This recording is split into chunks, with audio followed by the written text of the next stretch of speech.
Benvenuti! Questo video ha l'obiettivo di spiegare tutto quello che i genitori devono sapere sulla bronchiolite e sul virus respiratorio sinciziale, VRS. Ecco come riconoscere la malattia, come agire e come prevenirla. Il virus respiratorio sinciziale, chiamato semplicemente VRS, è un comune virus respiratorio con stagione epidemica da novembre a marzo. È un virus stagionale che si diffonde facilmente da persona a persona, tramite il contatto con secrezioni nasali, starnuti e tosse, di bambini e persone infette. L'infezione da VRS di solito causa sintomi lievi, come quelli di un normale raffreddore, che passano in pochi giorni. Alcuni bambini, soprattutto sotto ai 6 mesi di età, sviluppano la bronchiolite, con difficoltà respiratoria che può portare al ricovero ospedaliero. I sintomi della bronchiolite sono tosse stizzosa, respirazione veloce e rumorosa, irritabilità e riduzione dell'appetito, apnea, ovvero pause respiratorie.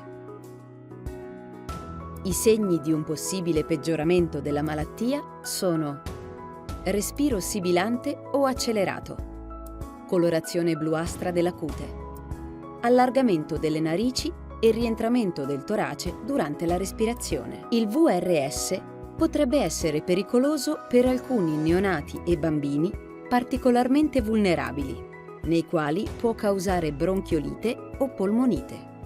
Questi bambini predisposti alle forme severe sono quelli con fattori di rischio preesistenti: nati prematuri, prima delle 37 settimane di gravidanza, con displasia broncopolmonare, con cardiopatie congenite, con difese immunitarie ridotte. Il 30-40% dei bambini che hanno avuto una bronchiolite, soprattutto se hanno avuto bisogno del ricovero, possono successivamente presentare episodi ricorrenti di broncospasmo fino all'età scolare. In certi casi vi può essere un'evoluzione verso l'asma.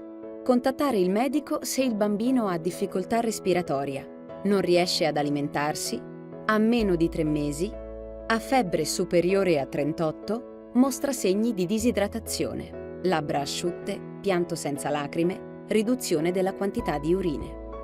Ad oggi le evidenze scientifiche dimostrano che non vi sono cure specifiche per la bronchiolite e classi di farmaci come i broncodilatatori, cortisonici e antibiotici non sono indicati. Nei bambini vulnerabili, più predisposti alle forme severe, limitare la frequentazione di asili e posti affollati durante la stagione del VRS.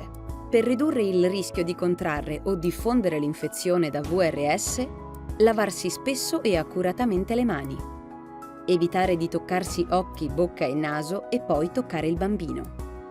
Evitare di tossire o starnutire senza protezione. Usare la mascherina in casi di raffreddore ed evitare di baciare il bambino. Pulire e disinfettare superfici e oggetti che vengono toccati spesso. Evitare i contatti con persone con tosse e raffreddore, molto spesso i fratelli che vanno all'asilo. Evitare l'esposizione al fumo di tabacco. Favorire l'allattamento al seno. Il latte materno contiene anticorpi che riducono il rischio di infezioni respiratorie.